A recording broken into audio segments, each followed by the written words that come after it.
Tonight to talk about how to develop a game application for Windows Phone 7.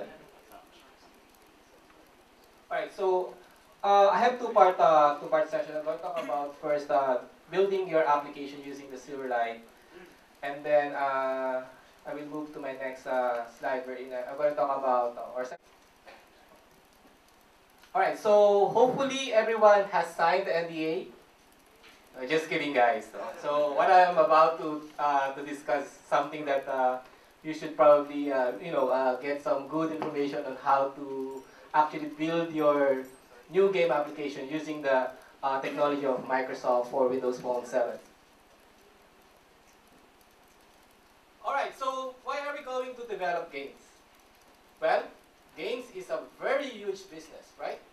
So there is a huge opportunity for us, and for Windows Phone 7, you can build from a simple application to a complex game application. You could actually earn a lot from building your application and deploying that to the marketplace.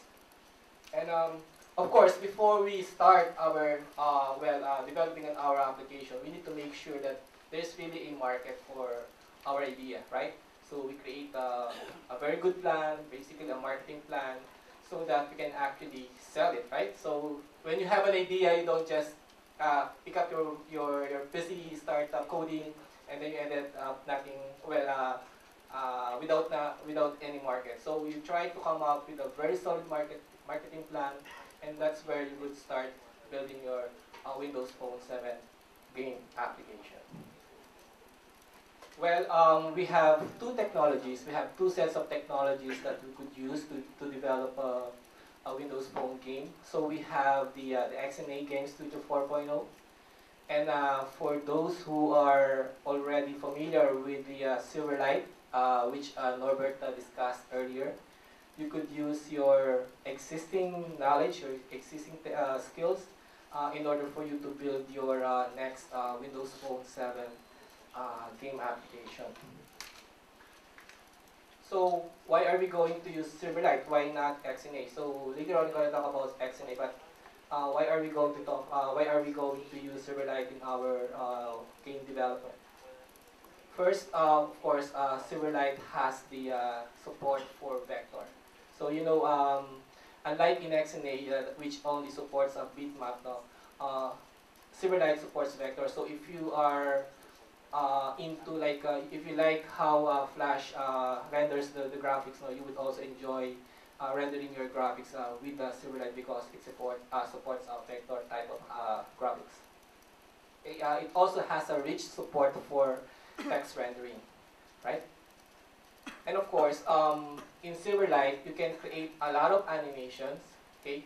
And it's fun developing application using Silverlight. So you don't need a game engine in order for you to start writing your game application. So later on, I'm going to show you an application reader in Silverlight, and it contains a few lines of code, and you can actually have that kind of application which you can actually sell to the marketplace. So this is basically an application I wrote which uses a Silverlight technology. So it's basically an application that has a Jejemon. So who knows Jejemon here?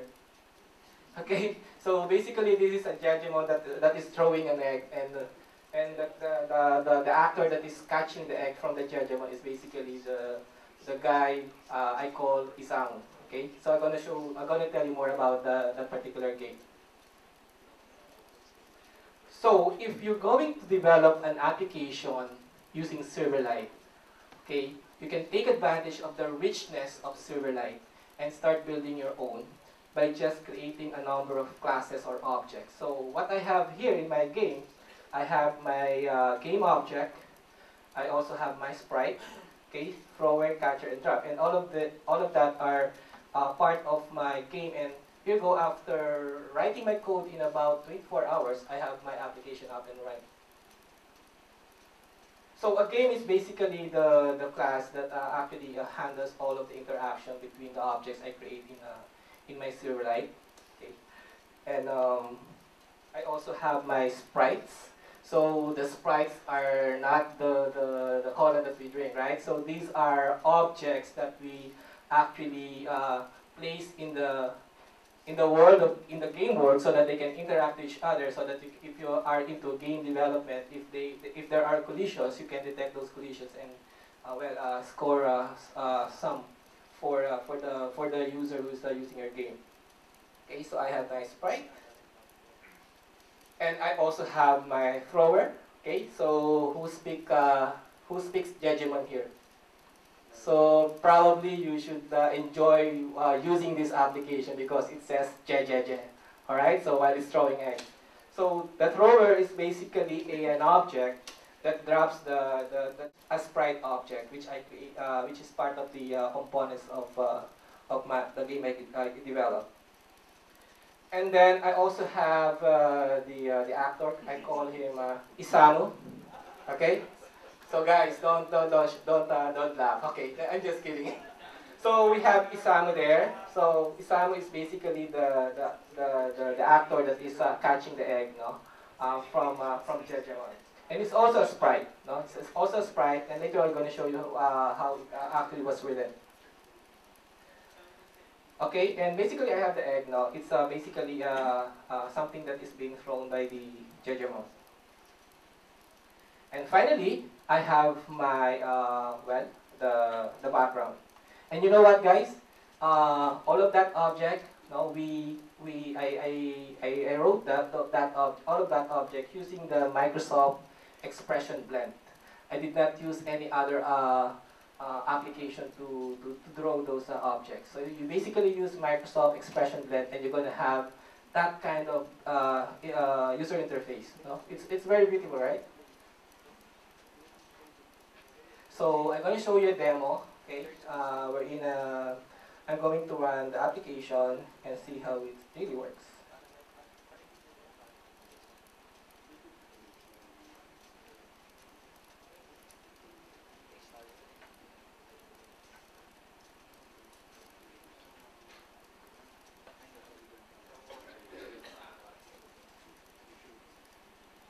So here we are. So we have the Jejemon throwing egg, and Isamu is actually catching the egg, no, being thrown by the Jejemon.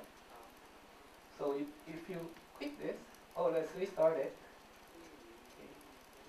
So if I have a cell phone, I could probably score more, okay, because I'm just using a mouse, right?